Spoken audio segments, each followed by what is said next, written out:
Shalom saudaraku, salam damai sejahtera buat kita semua. Hari ini saya akan bawa kabar baik buat kita semuanya. Kita tahu bahwa kita semua manusia adalah orang-orang berdosa. Roma 3 ayat 23 di situ dikatakan, karena semua orang telah berbuat dosa dan telah kehilangan kemuliaan Allah. Kita ingat kisah Adam dan Hawa sebelum mereka jatuh dalam dosa. Mereka ditempatkan oleh Allah di Taman Firdaus, tempat yang bagus, tempat yang nyaman, semua boleh dinikmati. Tapi ada satu pesan Tuhan, bahwa dia tidak boleh makan buah pengetahuan yang baik dan yang jahat.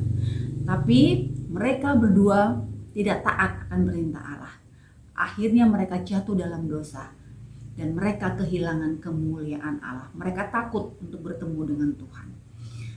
Roma 6 ayat 23 bagian A dikatakan, sebab upah dosa ialah maut. Saudara-saudaraku yang terkasih, upah dosa itu sangat ngeri, saudara. Di situ dikatakan bahwa upah dosa ialah maut.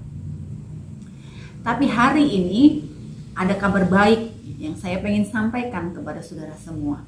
Sekalipun upah dosa itu maut, tapi dalam Roma 5 ayat 8 di situ dikatakan, akan tetapi Allah menunjukkan kasih-Nya kepada kita oleh karena Kristus telah mati untuk kita. Jadi saudara-saudaraku, sekalipun manusia telah jatuh dalam dosa, tapi Tuhan tetap mengasihi umat manusia. Kristus rela mati di kayu salib untuk menebus dosa kita semua yang seharusnya kita yang menanggungnya. Yohanes 3 ayat 16 di situ dikatakan, karena begitu besar kasih Allah akan dunia ini sehingga Ia telah mengaruniakan anaknya yang tunggal, supaya setiap orang yang percaya kepadanya tidak binasa, melainkan beroleh hidup yang kekal. Kita bersyukur punya Allah yang luar biasa, Allah yang penuh dengan kasih, Allah yang sangat-sangat mengasihi kita.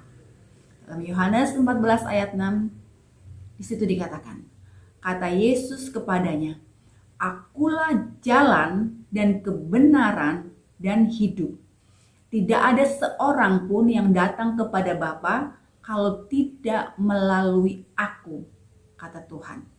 Jelas sekali dikatakan di situ bahwa kalau kita mau masuk surga, cuma ada satu jalan, yaitu Yesus Kristus Tuhan, yang bisa membawa kita kepada Bapa di surga.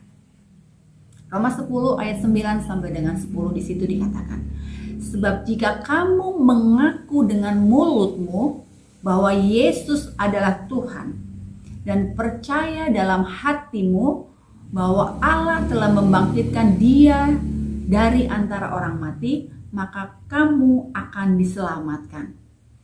Ayat 10-nya berkata, karena dengan hati orang percaya dan dibenarkan, dengan mulut orang mengaku dan diselamatkan. Saudara-saudaraku, sekali lagi Tuhan Yesus katakan bahwa hanya ada satu jalan untuk mendapatkan keselamatan, yaitu melalui Yesus Kristus Tuhan. Wahyu 3 ayat 20 di situ dikatakan, lihat, aku berdiri di muka pintu dan mengetok.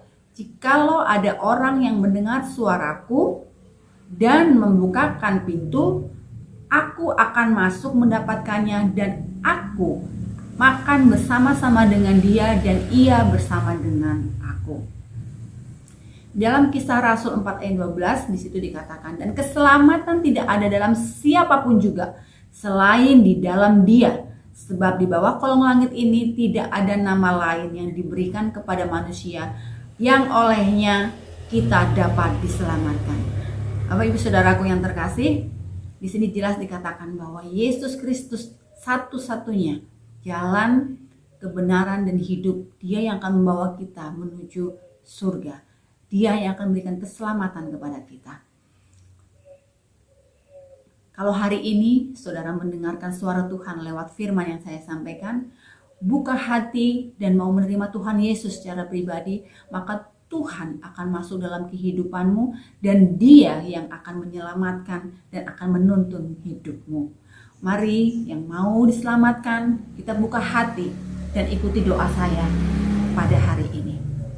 Tuhan Yesus, hari ini saya buka hati dan dengan mulut saya mengaku bahwa Yesus Kristus Tuhan adalah juru selamatku secara pribadi. Aku menerima Engkau Tuhan menjadi juru selamatku secara pribadi. Dan masuklah dalam hatiku dan kuasailah kehidupanku. Dalam nama Yesus, haleluya. Amin. Selamat menerima keselamatan dan Tuhan Yesus memberkati.